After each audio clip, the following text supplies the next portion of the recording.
Dili po no, dili mo po ingon to sa tanan po nga nag-apply sa mo, dili mo po na 100% ang modayon po mo. So kung kung more than 200 ang mo apply sa mo, ikita gyud na mo tanan. Once ka na ay dili makapasa dito sa uban nga nag-apply or nag-back out. Okay, na-pre-screening screening process to sila sa pag-ibig. So pwede na mo may butang dito. Pero karon automatic kung namoy mga requirements, pwede gid mo na mo ihatagan og unit rates so kay namoy available pa. Sir, pila ba ang Sir, subsidy sa government? before I wait for Pila ba ang subsidy sa government, anak? Lahi-lahi ang subsidy sa government ko ginahatag. Once nga 20,000 below ka, mas dako ang subsidy na ihatag sa government sa mga. Ilibre niya ang insurance nimo o ang state management. Katong ingon ako ganiha nga naay manager na security guard na limpyo. Ang sweldo ato nila apil na sa inyong monthly amortization, dili na mo mamublima nga magbayad pa og pareha ng condominium na condominium fee. Kana ginasubsidize ko na sa gobyerno pag below mo sweldo. Pero pag above mo sweldo, appeal siya pero minimum cost lang po siya. Gamay lang siya. Ang ginasubsidize sa gobyerno, ang interest rate kung sa normal housing ka mo apply 6.5% per annum yung ginabayaran. Pero diya sa mga ipakita na ko 1% per annum lang ang interest rate nato. Then napag isa subsidy sa monthly amortization, mudungag to kinang gobyerno.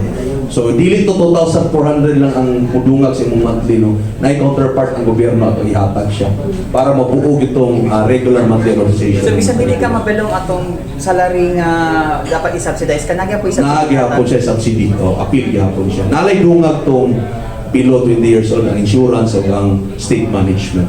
Okay, sir, before further questions, sir, other questions, na ako paklaro sa inyong source because there are issues, no, about sa People's Bill. By the way, reminding na lang sa kanang no political questions, no, kaya dili mo to bag for sure sa babaw na. Pwede man ang... Okay, unless siguro si attorney Sako mo tubago niya. Okay, sir, kani daw People's Bill, sir, kay ang katong taas mao daw tong 2.4 pero pag first story, second story, mao lang daw na mao daw na ang mahal. Moabot daw 8,000. Pakiklaro daw, sir. Dili no. Kanang first, second, third, fourth to fifth, one siya. Pareho lang tanang ng presyo. So 2.4 lang. 2.4 lang siya. So kung makabil mo dito, 2.4 lang siya. Ayaw mo hadlok pag fifth floor sa people mo hadlok pa ng People's Bill, sir. Ang mga aplikante na mo, no, daghan ang gusto nila sa taas. Nga naman, dili na daw kinahanglan aircon. At the same time, kung mato mo sa People's Bill, ang view nito, ano mo, talo mo ang view. So, pag abatan mo sa buntag, kung naka sa taas, naka balcony, tanang unit na mo, nangoy balcony. Kung naka sa first floor, useless yung balcony, masundan, gagawatan, masundan pa na. Pero kung naka sa higher floor, mas gwapo imuhang view. No mo, talo mo, then nagapags ang Riverside Kalinan. So ay ang kanang mindset nato nga taas kay fifth floor, taas ang third floor. Ang building nato sa People's Bill, ang height gid niya third floor lang gid sa regular nga building. So dili siya normal nga fifth floor. Third floor lang gid siya. Kung musaka ka, doon lang siya ang fifth floor niya, murag third floor lang siya sa normal na building. Then pareho lang gid tanan ang presyo niya. Walay lahi. Sir, for now, pila ka buildings na karon? Naana tayo 30 ka-buildings niya, 100 units per building, man 3,000 units ang naana nito sa People's So, Bill. of that 30 buildings, tama, sir? Opo. 30 buildings, 200 na nabilin? 200 na building. Yan, dapat yung mga pending. Daghan Doon, jud. dapat yung mga Pero pending. dapat ay inuon nga 42 buildings dili po mabalaka to uban. Ano wala gyud mo nagdali Dito nagyapon, sir. dito gyapon pero likod na siya. Kana magong kana 30 buildings na gyud sa tubangan sa park. No, kana available na mo nga mga units ron. Nabi na dito sa tubangan sa park siya nakabutang. So kung gusto mo mumuyo dito sa tubangan sa park and playgrounds, magigusyo-negosyo mo dito pohon, mas gwapo gyud na siya karon mo apply. Mas dool siya sa park, mas dool po siya sa karsada. No, walking distance lang ang karsada. Kay kung wadto mo dito sa phase 3 na 16 hectares man na mag-tricycle na gino magawas kay layo gid siya maktason, no. Mas gwapo kung ako'y pasultiyon ninyo, mas gwapo mo apply karon. Mas duol kayo sa amenities, duol sa park and playground at the same time duol sa highway. Sir, 25 years ba ni sir to pay? Maximum ta 30 years. Amo nang i-expand to 30 years para mas mugamay ang monthly amortization. Pero kanang 30 years dili siya it means humanong jud niyo within 30 years. Pwede mo mag-advance to principal. Pagbayad din yung hingon mo sa pag-ibig, mag-advance to principal ko, 20 mil, 30 mil, automatic to mukalta siya sa principal ninyo, dili siya mohagig interest. Wala siya agian interest. Ang effect niya, dili sa monthly, sa term ni mo. Ibis na 30 years, may mo lang siya 24, 28, 27. Mubayad na po mo advance sa principal next year, mugamay siya. Anak siya ang epekto ninyo. Kung namoy extra income, namoy mga bonuses, pwede mo direct to principal. So, allowed ang advance to principal. Pwede siya allowed. Wala yung interest siya, api. Sir, Diretso siya. kailangan ba daw ng pag-ibig membership kung business lang ang iyang source of income? Oo, dali lang kayo magpa-member sa pag-ibig. Self-employed ka. So, ato ka pag-ibig, bayad ka 400. Ang nakakuha ng self-employed, wala mo yung counterpart sa employer. 400 a month yung ka. Di pareha na employed ka, ang employer 200, yung mga 200. Oo, 50%. Pag self-employed ka, pwede, yapon. Magbayad lang ka, self-employed. 400 a month ang bayaran. Sir, katong additional 42 buildings, tama sir? Kung sa timeline?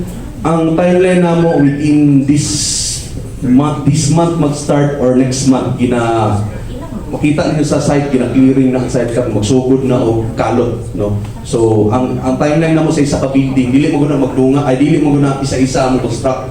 Kung tayo ka na 20 buildings ang unahon, magdunga nagtukod tanan.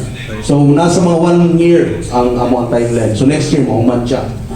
Okay, so pwede na sir, application, pending lang. Pwede, kung wala lang Waiting for the new building. Kung wala sila nagdali, pwede man sila sa next phase. Pero kung kinsa gito na urgency, to pagkabalay na katunguban ang arkila, kapuya na sila mag-arkila, napay ma-offer nga unit katong 100. Pero dili ko Sir, sure. ihatag na sa media sir ang kung Dili ay kanina adin sir ba? Ay na adin Dili sir. ko sure lagi kay daghan kay mato sa office lagi. Mga 20 to 30 person a day ang nag-apply sa MUA. Pero sa mga application na to, dali lang ito. Certificate of Employment lang o payslip. Within 1 week, kaya to rin i-comply. Question G. Kung dili, wala pa niabot og 12 months Opo. ang iyahang pag-active member sa pag-ibig. Pwede niya ilamsam, ibayaran niya. Bayaran niya ang tibuok tuig. Pwede siya. Pwede ka mag-advance. 1 year lang. So, di ba kay usually 2 years man na dapat? 24, gangyo na mo ang pag-ibig. 12 months na lang. Sa 4PH lang po na project. System na housing loan sa pag-ibig, pwede pa. Dili na pwede kung nahanay housing loan. Kaya dapat first time homeowners mo na po na ang naka-downside niya. Pero ang mga anak, mga anak nimo, pwede kung 5 imong anak, pwede tapuhay sa isa. Kung nakay maigsoon, 5 po, pwede po din sa isa. Pwede ang anak. Ang anak pwede. Basta na siya source of income, wala yung problema. So yun yung problem downside niya sir no? Kasi sa pag-ibig, you can own, you can have Multiple. housing units. Sa 4PH, dili siya kay namoy subsidy sa gobyerno. So, kato ang tagaan ng subsidy, kato yung walay balay. Pero kung magpag-ibig ka sir, at the same time na kay nauna imuhang 4PH, wala problema. Wala problema. Kung mauna ang 4PH yung approve, din mag-apply ka, wala problema. Yes, ma'am. Sir, balikan na ako. Can you elaborate dito na about dili pwedeng maka-apply katong naan na yuta? Oo, katong naanay ni naka-name sa ilahang property. No? So, kung wala pa na transfer, okay lang. No? Wala yung problema. Regardless of place, kung dili Davao ang Regardless sa yuta. case, mo ay nakabutang sa mo ay nakabutang sa guidelines sa issue. Mo ay lang gibutang specify. Wala asad ko kabalo sa issue mo. Basta mo ay naka-specify sa guidelines. Sila mo naghatag ng subsidy ang issue. Thank you. Opo. Okay, so klaro to, naakay housing loan sa pag-ibig, di nakaka-avail sa 4PH. Pero kung naakay 4PH, ka-avail ka, gusto ka magpag-ibig, why problema? Wala yung problema. Kung nauna lang approve ang 4PH ninyo o ang People's Bill, wala yung problema So mag-additional kung loan. naana mo 4PH, mag-media bill pa, Wala yung problema. Wala yung problema. Pero sir, kinsa mo gidapat, kinsa mo priority gidapat aning kuan yun? Ang priority yun na mo ani no, katod yung balay-balay. No?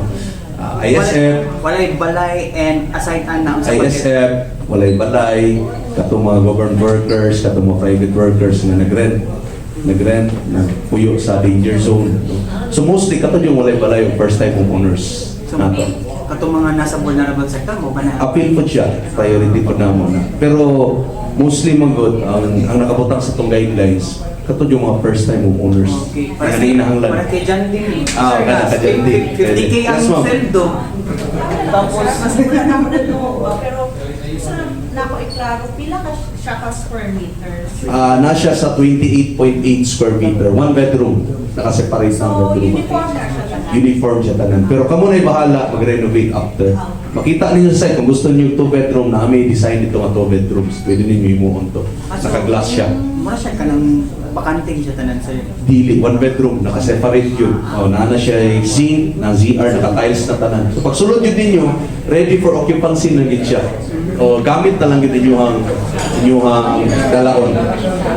Itour na ni dito, sir. Pwede, anytime kung gusto mo, na ako yung mag-tour guide dito, do, engineer na ako. Sir, nangunta na sila ba elevator?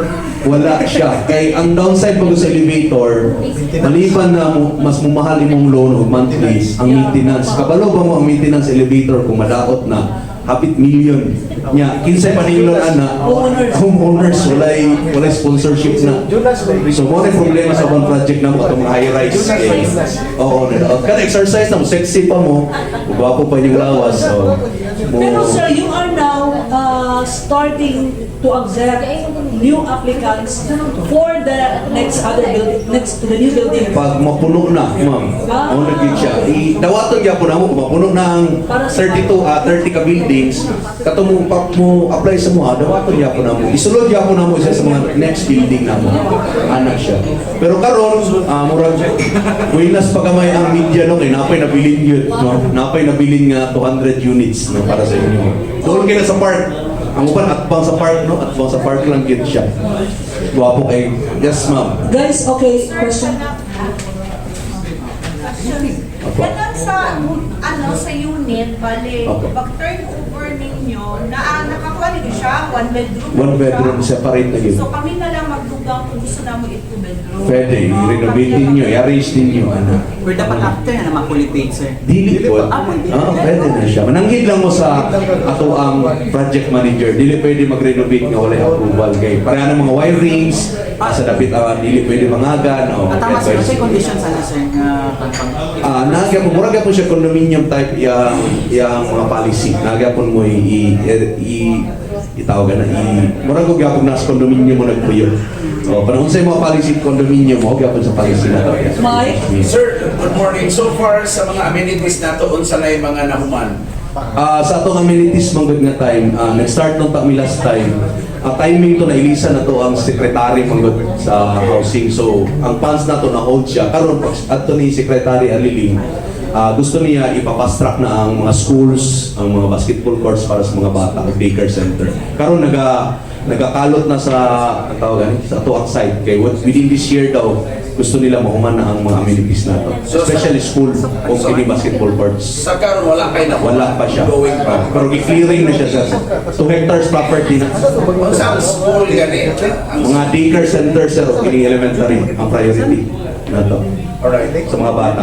kasatusun. Okay, question Ang pa? sir, sa monthly amortization, kung nag-take over na sila dito, monthly amenities additional na, di ba? Dili siya ma'am. Murag sa dishoot ang budget namo sa Wala na yung para sa scroll na dati scroll mo gyud na mong ginapan na wala siya appeal. Kaya yung loan 1.4 million man wala na additional siya. Ang maintenance, Ang maintenance appeal niya sa monthly amortization. Katong project manager, sila mag-hire og mga maintenance dito sa mga open space, sa mga lobbies, sa mga basura, sa guardia, appeal na. No? So, appeal na sa inyong monthly amortization. Dili na mo mag-additional fee pa. Mas gwapo siya. Okay, sir. Pwede ba maka-apply ang sa isa ka pamilya, like duhang ka anak, pwede ba? Kung naana sila Yes, income, naana, mas 5 ka po, pwede. Kung mag-live-in pa mo, di pa mo mag-asawa, pwede mo magkuha isa-isa. Kasi tapat lang. Baske, mangyo lang mo. Kasi Pangagan lang. dili, bawal. Kaya structural integrity, mapiktuhan ng structural integrity sa building. Bumbong lang may bangagan. Sir, kung mamatay ang homeowner, Kana, Impas. Impas. Ito, no? Ngayon mo si ma'am, ako pa ka-apply, ipatay na. Ito, joke lang, joke. Hindi, importante na, no? Katong istorya na ko ganihan na insurance, na insurance, no? Appeal sa inyong monthly amortization. Automatic zero. Yung wala na ibayaran yung pamilya. As long as nagabayad ka monthly, ha? Nagabayad ka every month. Siya insurance, at the same time, dili lang life ang insurance sa pati ang building ninyo. Insured po siya kung may mga sunog, may mga bagyo, baha, mapiktuhan ang building, insured po siya, patindog siya na wala mo bayaran. Pero sir, ang yun hindi pa ito sa uban. Kunyari, ang homeowner namatay, pwede ang mupuyo diha, yung anak, yung paryente. Pwede. Automatic sa years na mo mato. Pahapon na lang. Opo. Ang ato ang 2,400, makadepende gihapon sa age. Sa age o sa sweldo, O sa sweldo, ma'am. matter siya. Mas Mas gamay mo sweldo, below siya 20,000, na kay additional subsidy, insurance o kang state Sir, management. Wala kayo bayaran. ang pareho na mo nga 50 taon na. Uy, kapilapit mo yung mga Dili man na lang sa oras nga nabas 35, 40 pa. Napa sa 49.5. Murag discount lang edad. Oo, gani. Hindi mo kaya lang. Bitaw, ako gina-discourage pag moabot na og 50, pwede mo gapon mo-apply siya, pero dili na makabil sa graduated. Straight monthly amortization na pag mo patong na og 50 years old. So, nana sa mga 8,000 ang monthly amortization niya. Opo. Pero pag below 48 or below siya, nalang siya sa, I think, 2,000 to 3,000 to 4,000. Anak lang siya na range. The younger, the better. Mugamay na magunang term pag ako ng kagidad, pag senior na ka 60, na 70 lang ang limit, 10 years na lang, habulon to rin mo siya. So, medyo dako siya. Medyo dako siya. Sir, mga 15,000 siguro. Kamu mo kwan, sir? Kamu ba mo compute sa amortization? Kami, sa opisina, na kami competition. Sir, pagklaro lang sir, kantong namatay ang si owner, ang heirs ba dili mo punti lang sa bayad, tama no? Hindi, full payment na siya. Wala na siya bayaran. So, lang nila ito mamatay. I think, dili lang mamatay kung kanang disability ganun ka permanent po. Walang pag-ibigan. Pero sir, Yes po. depende gapon siya kung walay ko borrower. Oo, kana po. Kaya pag nai-co-borrower kasi, Ang half lang. half. Half lang. Oh. Importante sa nga wala may co-borrower. Pero ang co-borrower, ang sweldo ninyo nasa, I think, 13,000 below. Need siya co-borrower. Oh, yeah. Anak siya. Pero kung 14,000 above, wala siya co-borrower. Needed. Sir, ang building, syempre na may mga lino-lino. So, the structural integrity sa Ang nakagwapo sa itong building sa People's Bill, no, dili siya conventional hollow blocks. Kaya para itong mga balay galing na mga liki-liki, mga linog nung sing. Wala kay linog. Pag kumanog, finishing na niliki. Kana to, abuho siya tanan. From grounds to ang ceiling niya nga ato. So makita ninyo from 2023 nag-start ng building, nagsigig linog. Kasi muadto ka dito, mamula yung kayo makita ng mga cracks na iyakian sa linog. Maski na mga homeowners dito, maka-testify sila nga dili sila mahadlok nana nga malinog kay gwapo ang pagkabil sa building nato.